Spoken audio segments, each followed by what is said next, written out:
चलिए, तो आज हम समसामयिकी का सेट शुरू करते हैं। और अभी जैसे बिहार स्पेशल आपने देख लिया होगा, तो अब समसामयिकी को देखते हैं। ये ऐसे क्वेश्चंस हैं जो आपको एग्जामिनेशंस में सीधे या फिर परोक्ष रूप से देखने को मिलेंगे। तो शुरू करते हैं। पहला नंबर क्वेश्चन देखते हैं। स्वतंत्रता पूर्व बिहार में समाजवादी विचारधारा के प्रसार का श्रेय जाता है।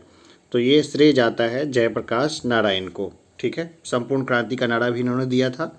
और जयप्रकाश नारायण ने और क्या क्या किया था, ये एक बार देखेंगे, हम लोग देख लेंगे कि हाल फिलहाल में ही अक्टूबर में ही उनका जन्मदिन था। तो कब जन्मदिन था वो भी मुझे कमेंट बॉक्स में बताएंगे। पानीपत का द्वितीय युद्ध 5 अप्रैल 1556 निम्नलिखित में किसके मध्य हुआ था?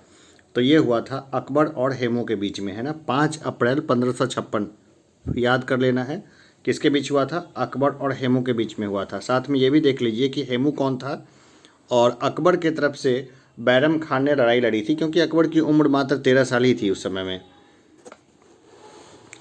मौर्य काल में रज्जु का क्या कार्य था? ठीक है ना। तो खड़ी फसल को माप कर टैक्स आरोपित करना जो था वो रज्जु का काम था, है ना। रज्जु ग्राहक। मौर्य काल में रज्जु ग्राहक ऐसे लोग थे जो खड़ी फसल को नाप लेते थे, फिर उसके अकॉर्डिंग में टैक्स लगाए जाते थे। ये बहुत शानदार टैक्स का सिस्टम था। कन्हर नदी पर कौन सा जल प्रपात स्थित है? तो यह है सुखलदरी, है ना। कन्हर नदी पर कौन सा जल प्रपात स्थित है? तो वह है सुखलदरी। अब उसमें है अकबर कालीन निम्नांकित घटनाओं का आरोही क्रम में व्यवस्थित करें। ठीक है ना।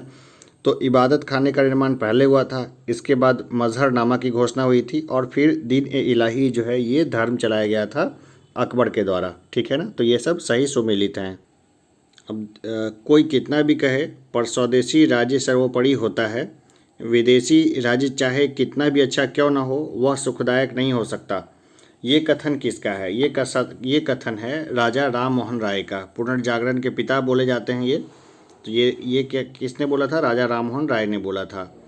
आर्कटिक परिषद में निम्नलिखित में से कौन से देश शामिल हैं? तो देखिए, इसमें आर्कटिक परिषद जो है उसमें शामिल है फिनलैंड, आइसलैंड और नॉर्वे। ठीक है ना।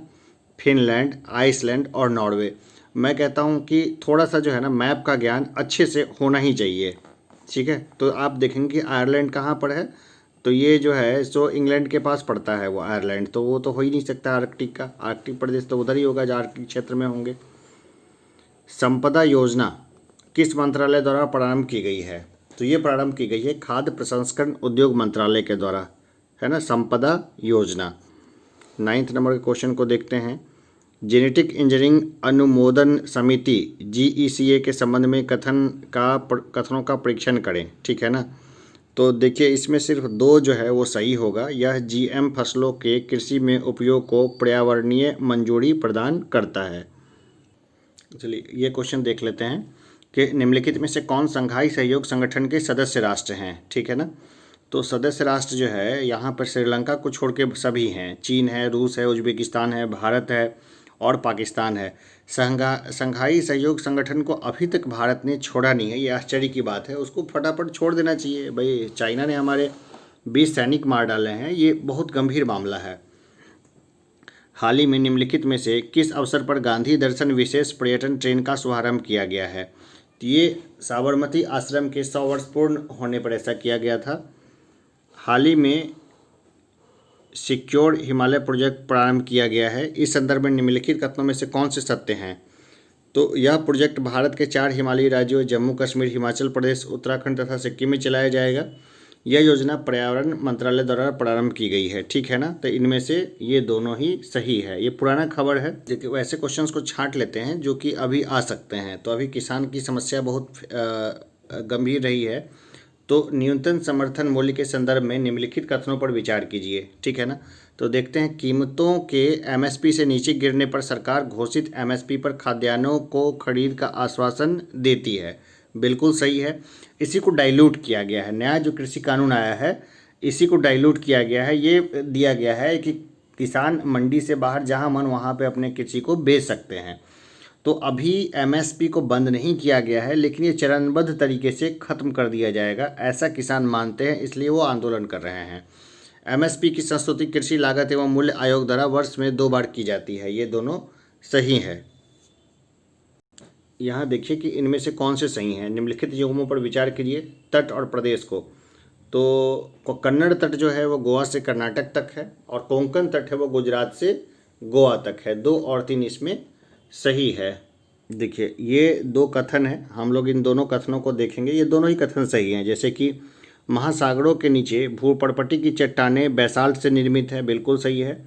महाद्वीपों के स्थल भाग ग्रेनाइट से निर्मित है, ठीक है ना, ये दोनों सही। ज्योग्राफी का बड़ा बेसिक सा क्वेश्चन आता है कि विक्टोरिया झील कहाँ अवस्थित है। तो देखिए विक्टोरिया झील जो है युगांडा, तंजानिया और केन्या में है। विक्टोरिया झील किस लिए मशहूर है ये मुझे कमेंट बॉक्स में बताएं, और मैं तो बताऊंगा ही, जो ज्योग्राफी क्लास लूँगा तो मैं इसको थोड़ा डिटेल से बताऊंगा। देखिए ये है, भूकंपीय तरंगों के संदर्भ में निम्नलिखित कथनों पर विचार कीजिए। पी तरंगों की गति अन्य तरंगों की अपेक्षा अधिक होती है, ठीक है, बिल्कुल है। एस तरंगें प्रकाश तरंगों की भांति गति करती है, ठीक है ना, तो ये दोनों ही कथन हमारा सही है। थोड़ा ज्वालामुखी को देख लेते हैं। तो जो कोटोपैक्सी ज्वालामुखी है वो इक्वाडोर में है, तो ये सही सुमेलित हैं।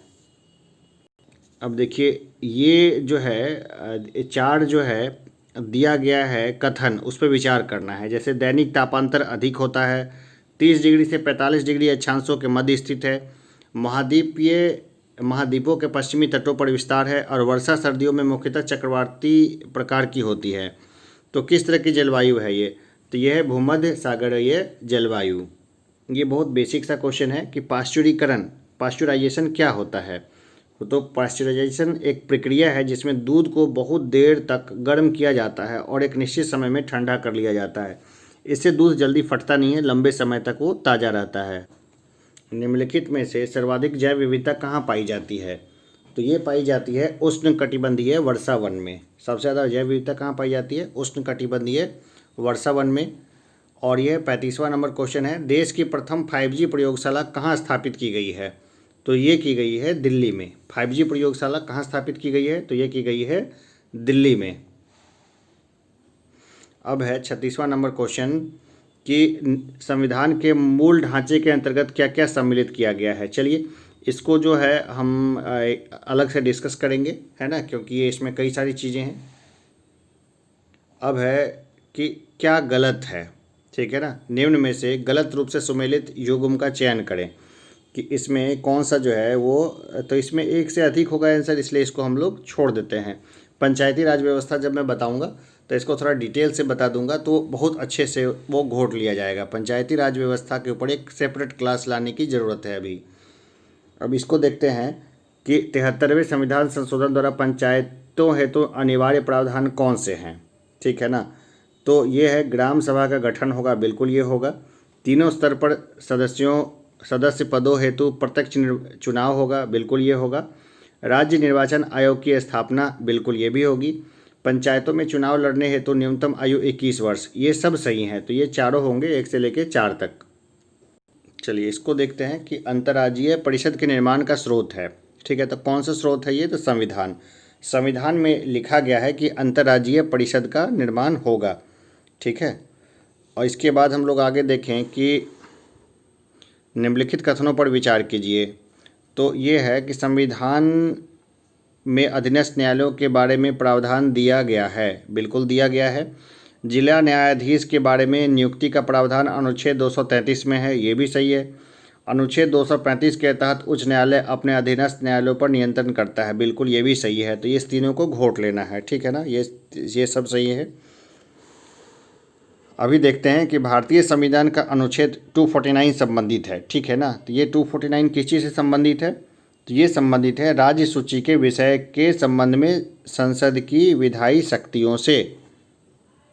देखिए अब शौचालयों को किस नाम से जाना जाता है, ये बड़ा बेसिक सा क्वेश्चन है। तो अब शौचालयों को इज्जत घर कहा जाता है। मैंने वही क्वेश्चन को छांटा है जो एग्ज़ाम में आने की पूरी संभावना है, बाकी एक्स्ट्रा क्वेश्चंस को मैंने हटा दिया है इसमें से। यहाँ पे देखिए कि निम्नलिखित में से कौन भारत में आए विदेशी आक्रमणकारियों का सही क्रम है। तो पहले हिंद यवन आए, फिर शक आए, फिर हिंद पार्थियन आए, फिर कुषाण आए, ठीक है ना, तो ये बिल्कुल सही सुमेलित है, तो हम लोग यहीं पे रहेंगे।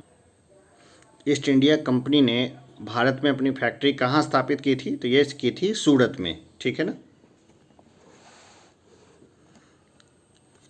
वर्ष 1764 में बक्सर के युद्ध में ईस्ट इंडिया कंपनी के विरुद्ध किन शासकों की संयुक्त सेना शामिल थी?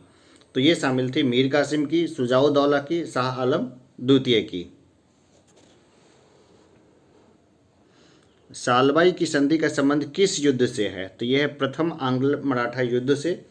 ये बहुत अच्छा क्वेश्चन सब है। यहाँ से इन सारे क्वेश्चंस को मैं जो है ना क्लासरूम में करा दूंगा, है ना, ऑनलाइन क्लास में करा दूंगा, ऑफलाइन में भी करा दूंगा, ठीक है ना। चलो ऐसा करते हैं कि बहुत कम बच्चे हैं मेरे पास, मात्र 2 बच्चे ही ऑनलाइन क्लास में आते हैं, उनको मैं बहुत दूर दूर बैठाता हूँ, ठीक है ना। ऑनलाइन ऑफलाइन क्लास को मिक्स कर दूंगा, बस आपस में बस बातचीत मत करना यहाँ पे बैठे हुए कोई भी लोग। निम्नलिखित में से किसने बंगाल विभाजन 1905 के विरोध में बंगाल में हुए आंदोलन का नेतृत्व किया था? तो ये किया था सुरेंद्रनाथ बैनर्जी ने। क्रांतिकारी आतंकवाद का समर्थन करने वाले प्रमुख समाचार पत्र संध्या और युगांतर कहाँ से प्रकाशित होते थे? तो ये प्रकाशित होते थे बंगाल से। ये सब एकदम सिंपल क्वेश्चन है, ये भी पूछे जाते हैं। लोकहितवादी कौन है? तो गोपाल हरि देशमुख है। चलिए ये देखिए क्वेश्चन है, निम्नलिखित में से कौन पोटेशियम की अल्पता से संबंध है? तो संबद्ध है कौन है? तो निम्न रक्तचाप जो है वो पोटेशियम की अल्पता से संबद्ध है।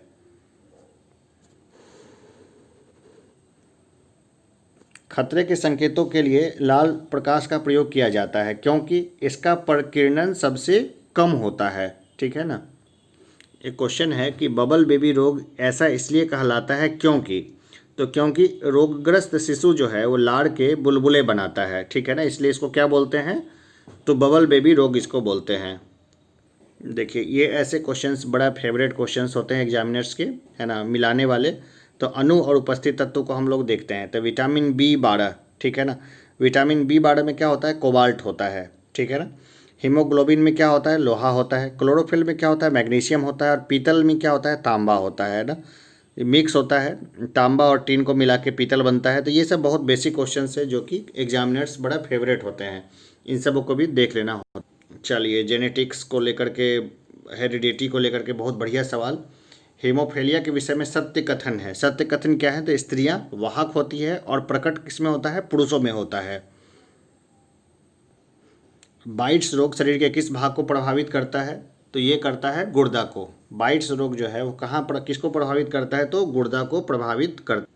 देखिए ये होता है शरीर में किस स्थिति को कैंसर कहते हैं?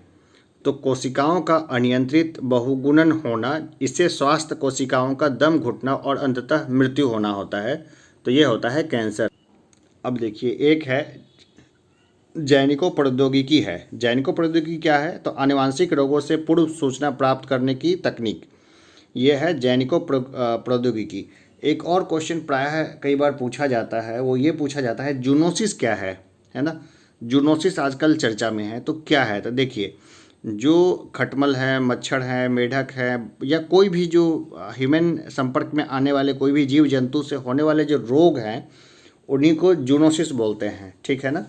तो अभी हाल फिलहाल जो कोरोना फैला हुआ है तो वो भी क्या है? चमगादड़ के संपर्क में आने से आया, तो उसको जूनोसिस हम लोग बोल सकते हैं, ठीक है ना।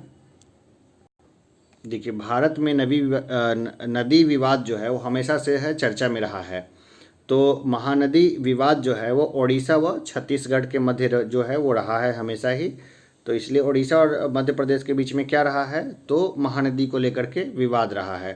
वो हम लोग एक बार उसमें देखेंगे, कभी मैप के ऊपर आएंगे तो हम उसका पूरा डिटेल से बता देंगे। एक मैप सीरीज ही पूरी चलाएंगे, पूरी मैप ऐसे ही हम बता देंगे कि कहाँ पर क्या है, कैसे है। पखुई वन्यजीव अभ्यारण्य हाल ही में सुर्खियों में रहा, इसका संबंध किस राज्य से है? तो ये है अरुणाचल प्रदेश से। खैर ये तो अभी थोड़ा आउटडेटेड हो गया है क्वेश्चन, फिर भी इसको हम लोग देख लेते हैं। अब है इसमें क्वेश्चन है QR कोड निम्नलिखित में से किसके द्वारा विकसित किया गया है? ठीक है ना। तो भारतीय राष्ट्रीय भुगतान निगम NPCI, वीज़ा, मास्टर कार्ड और अमेरिकन एक्सप्रेस, तो ये सबके लिए विकसित किया गया है, ठीक है। एक और क्वेश्चन है कि world employment and social outlook report, world employment and social outlook report जो है वो किसके द्वारा जारी किया जाता है? तो ये जारी किया जाता है अंतर्राष्ट्रीय श्रम संगठन यानी ILO के द्वारा। निम्नलिखित अनुक्रमों का पारितंत्र की बढ़ती उत्पादकता के सही क्रम है। ठीक है, तो क्या सही क्रम है?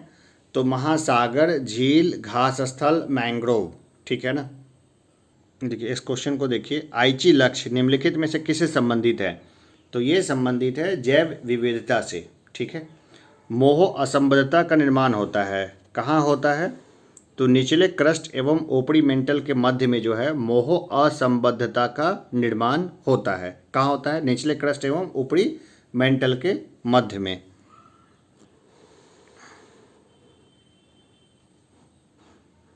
अब ये कह रहा है कि अरुणाचल प्रदेश में निवास करने वाली निम्नलिखित जनजातियों को पूर्व से पश्चिम के क्रम में व्यवस्थित कीजिए।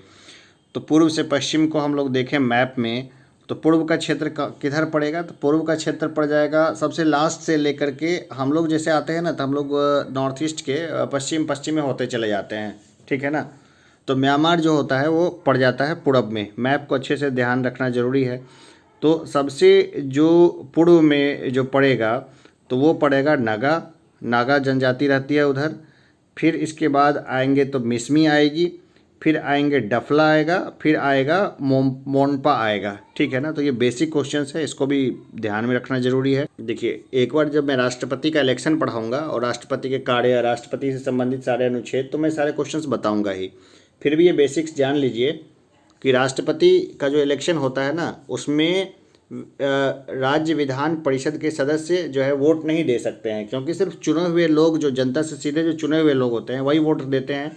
तो विधायक देते हैं, वो भी कौन? निर्वाचित विधायक देते हैं, सिलेक्टेड विधायक नहीं। विधायकों का सिलेक्शन भी होता है ना, तो वो सिलेक्टेड विधायक नहीं देते हैं। हाल ही में समाचार पत्रों में चर्चित 360 डिग्री रेटिंग प्रणाली किससे संबंधित है?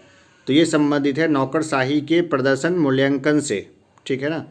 नौकरशाहों के प्रदर्शन मूल्यांकन से संबंधित है चर्चित 360 डिग्री रेटिंग प्रणाली। चेन्ना केशव मंदिर हाल ही में चर्चा में रहा। चेन्ना केशव मंदिर जो है वो कर्नाटक में है ना। और इसके बाद अगला आता है कि ट्राइफेड संबंधित है। ट्राइफेड किससे संबंधित है? तो जनजातीय लोगों को स्थानीय व्यापारियों के शोषण से बचाने के लिए सरकार की एक संस्था है, उसका नाम क्या है? ट्राइफेड। अब एक क्वेश्चन आता है कि अमरबेल क्या है? भाई अमरबेल क्या है? तो एक परजीवी है, ये दूसरे पौधों पे रहता है ना, इसलिए इसको क्या बोलते हैं? परजीवी बोलते हैं। अगला क्वेश्चन देखते हैं हम लोग 97 का। निम्नलिखित में से लोएस क्या है? तो बालू के सूक्ष्म कणों के निक्षेपण से निर्मित स्थलाकृति को क्या बोलते हैं? तो लोएस बोलते हैं। एक क्वेश्चन लेते हैं, आल्प्स पर्वत का विस्तार है, तो ये विस्तार है इटली, ऑस्ट्रिया, फ्रांस और स्विट्जरलैंड के बीच में। सेकेंड वर्ल्ड वार या फर्स्ट वर्ल्ड वार के संबंधित कुछ भी पढ़ेंगे ना थोड़ा डिटेल से, कोई नोवेल भी, तो बार बार इस पर्वत का नाम आएगा। ठीक है ना। तो इसलिए इसको घोट के रखना जरूरी है। अम्लीय वर्षा निम्नलिखित में से किसके उत्सर्जन से होती है? तो ये होती है नाइट्रोजन तथा सल्फर डाइऑक्साइड के उत्सर्जन से। अब है कि भारतीय संविधान की कौन सी अनुसूची विभिन्न संवैधानिक पदों के शपथ से संबंधित है? तो ये है तीसरी अनुसूची। ठीक है। निम्नलिखित कथनों में से असत्य कथन का चुनाव करें। चलो असत्य को देख लेते हैं और सत्य जो है उसको देख लेते हैं। कि जैसे 92वां संविधान संशोधन भाषाओं से संबंधित है, बिल्कुल सही है। नेपाली को 8वीं अनुसूची में वर्ष 1992 में डाला गया था, बिल्कुल। अनुच्छेद 29 के तहत अल्पसंख्यक नागरिकों को अपनी भाषा संरक्षित करने का अधिकार है, ये भी सही है। ठीक है ना। तो जो गलत है वो डी है, जिसको मैं बोलूँगा नहीं। ठीक है ना, क्योंकि जो लोग सिर्फ सुन रहे हैं उनको फिर नुकसान हो जाएगा। ब्रिक्स शिखर सम्मेलन 2017 की थीम है, क्या थीम है? ब्रिक्स एक उज्जवल भविष्य के लिए मजबूत भागीदारी है।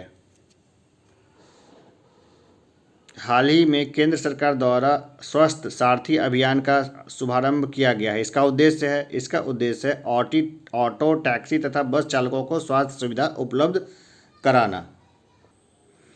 राष्ट्रीय खाद्य सुरक्षा मिशन के अंतर्गत किन किन फसलों को शामिल किया गया है? तो ये शामिल किया गया है चावल, गेहूं, दलहन और तिलहन को।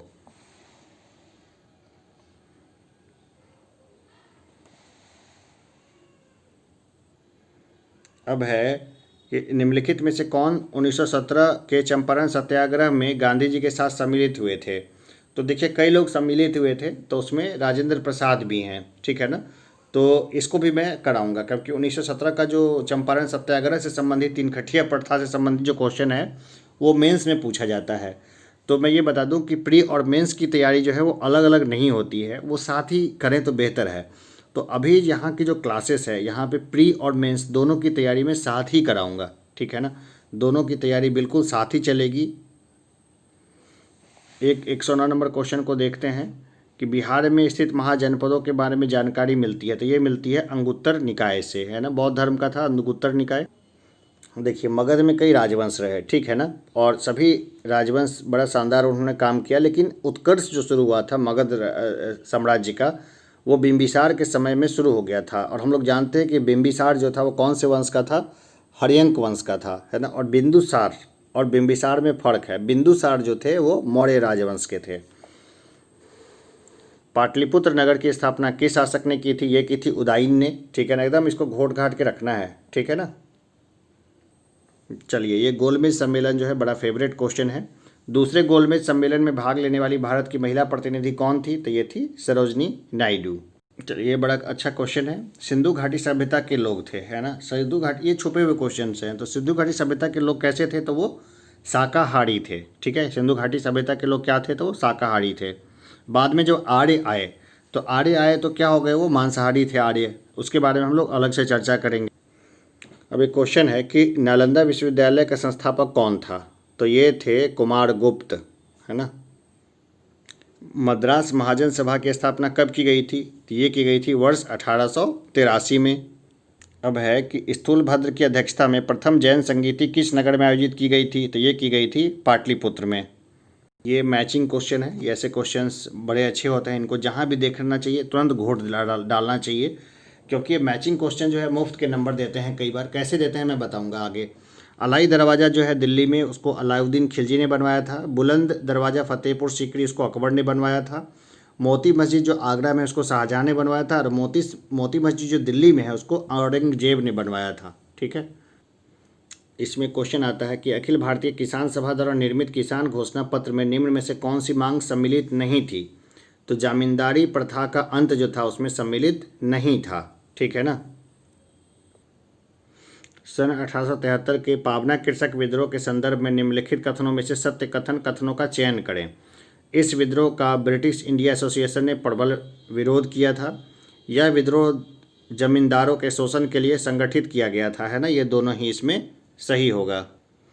जलियांवाला बाग हत्याकांड के विरोध में रविन्द्रनाथ टैगोर ने अपनी जो पदवी जो उनको दी गई थी उसको लौटा दिया था, ठीक है ना। ये बहुत बेसिक क्वेश्चन है।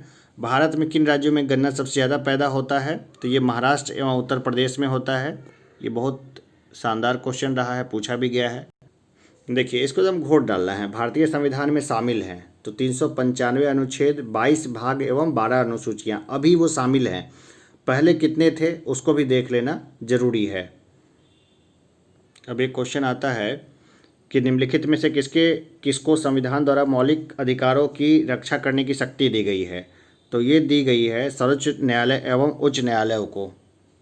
देखिए एक क्वेश्चन आता है हमेशा कि भारत के संविधान का निम्नलिखित में से कौन सा अनुच्छेद प्रेस की स्वतंत्रता से संबंधित है, तो प्रेस के लिए कुछ अलग से स्वतंत्रता नहीं दी गई है, वो अभिव्यक्ति की स्वतंत्रता में ही उसको समाहित कर लिया गया है। तो अनुच्छेद 19 इसका सही उत्तर होगा। कुछ बेसिक क्वेश्चंस हैं। ग्रीष्म काल में आर्द्र उष्मा का अनुभव होता है जब मौसम कैसा होता है, उमस वाला होता है। अब है कमरे को ठंडा किया जा सकता है, तो ठंडा किया जाता है संपीड़ित गैस को छोड़ने से। सर सीवी रमन को उनके किस कार्य के लिए नोबेल पुरस्कार मिला था, तो ये मिला था प्रकाश के प्रकीर्णन के अध्ययन के लिए। लगभग 20 डिग्री सेल्सियस के तापक्रम पर किस माध्यम में ध्वनि की गति अधिकतम होगी, तो ये लोहा में होगी। जितना ही सघन माध्यम होगा उतना ही अच्छा होगा स्पीड।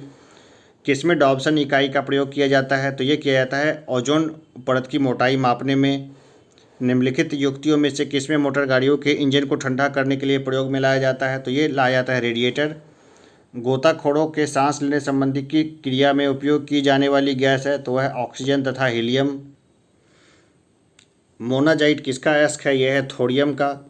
प्लास्टर ऑफ पेरिस रासायनिक रूप से है, तो यह है कैल्शियम फॉस्फेट। कौन सा पदार्थ बहुत कठोर और बहुत तन्य है, तो यह है नाइक्रोम। सबसे छोटा जीव जो स्वयं प्रकाश एवं प्रजनन करने में समर्थ है, तो वह है माइक्रोप्लाज्मा। पादप कोशिका जंतु कोशिका से किस प्रकार भिन्न होती है? तो कोशिका भित्ति की उपस्थिति इसका सबसे अच्छा उत्तर होगा। द्विनिषेचन की क्रिया है तो ये है एक नर युग्मक अंडकोश से तथा दूसरे का द्वितीयक केंद्रक के से संयोजन से, है ना, इसको डबल फर्टिलाइजेशन बोलते हैं। चलिए ये बहुत, इसको हटाते हैं उसको मैथमेटिक्स के क्वेश्चंस को, और इसको देखते हैं कि निम्नलिखित में से कौन सा कीटभक्षी पादप है? तो ये है घटपर्णी। तो यहाँ हमने देखा कि जो क्वेश्चन जो कि एग्जामिनर्स फेवरेट्स होते हैं उसको हमने अभी अभी अध्ययन किया है, ठीक है ना। और बहुत सारी चीज़ें हैं जिसको हम लोग को क्या टाइम टू टाइम देखते रहने की ज़रूरत है। जैसे हम अगर बात करें कि अभी मैं क्या कराऊंगा, तो ये ऐसे क्वेश्चंस हैं जिसमें से एक आध क्वेश्चन कभी भी किसी या तो बीपीएससी में या बिहार दरोगा मेंस में देखने को मिल जाएगा। अभी मैं क्या करूंगा कि टोटल जो है 150 सेट्स, है ना, 150 सेट्स जो है वो कराने की मैं कोशिश करता हूँ। ये पूरा ही 150 सेट्स, जिसमें कि मैं बता दूँ कि 150 सेट्स में से 130 सेट्स जो है, आज तक बीपीएससी ने जितने क्वेश्चन पूछे हैं, जितने भी क्वेश्चन पूछे हैं, भले वो बीपीएससी के हो या उससे बीपीएससी ने जितने एग्ज़ाम कंडक्ट किए हैं, ठीक है ना, जितने, वो मुझे लगता है कि 150 सेट्स में सारे हो जाएंगे, ठीक है। तो अभी मैं उठा के लाता हूँ बुक को, हो सकता है कि इसके ऊपर कोई कॉपीराइट ना लगे, है ना। अगर किन्हीं को कोई परेशानी हो तो भाई मैं प्रकाशक को बोलूँगा कि आपकी तो किताब बिकेगी भाई, आपको क्या नुकसान है। फिर भी आपको लगता है कि हाँ आपको कोई समस्या होगी तो मुझे आप कॉल करेंगे तो मैं बंद कर दूंगा, या डिस्क्रिप्शन बॉक्स में या ऊपर बैनर में मैं अपने नंबर भी लिख दूंगा। मैं अपनी सुविधा के लिए, क्योंकि मेरे पास ज़्यादा हैंड नहीं है, तो मैं बुक को उठा के मैं उसका पूरा सॉल्यूशन करूँगा, उसकी व्याख्या करूँगा, क्लासेस में सेपरेट लेता रहूँगा। तो चलिए, जो एकदम दूर दराज के लोग हैं उनको मैं बधाई देता हूँ कि भाई आपके लिए हम हैं, आपके घर तक बिल्कुल, और आपको एकदम बढ़िया पढ़ाएंगे। आपको बिल्कुल ऐसा नहीं लगेगा कि आप कभी भी जो है वो अलग दूर हट के पढ़ रहे हैं कहीं से भी। और मैं देखो आज पेपर है, मैं ऐसे बड़ा प्रभावित रहा हूँ, जिसमें कि, है ना, कि क्या है कि ये मुफ्त कोचिंग देते हैं, है ना, सुपर 30 की तर्ज पर जो है ज़िंदगी फाउंडेशन की तरफ से ये मुफ्त कोचिंग देते हैं।